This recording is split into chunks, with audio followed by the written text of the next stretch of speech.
2025မေလတတိယအပတ်အတွင်းတော့ပေါ့နော်ရောက်ခဲ့တဲ့ Greenland Donald Trump အရန်လိုချင်နေတဲ့ Greenland ဘယ်လိုပုံစံလဲဆိုတာရိုက်ထားတဲ့ဗီဒီယိုတွေပြန်တင်နေရပေါ့သူက Green မြို့တော်က Nuuk ဆိုတဲ့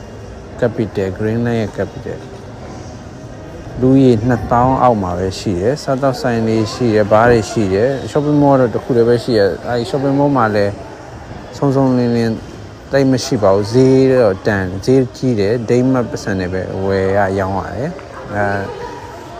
တင်မောကတ냐အိတ်နေရဆိုတော့Greenland ရဲ့ဗီဒီယိုတွေပြန်တင်နေရပါတော့ရိုက်ထားတဲ့ဗီဒီယိုတွေဒီမှာDonald Trump လိုချင်နေတဲ့ Greenland ဘယ်လိုလဲဆိုတော့စိတ်ဝင်စားတဲ့လူတွေရှိရင်ကြည့်လို့ရအောင်လို့ပြန်တင်ပေးနေရပါတော့Greenland ရဲ့ဗီဒီယိုတွေအများကြီးပေါ့နော်မြို့ထဲမှာရေခဲပုံကြီးဖြစ်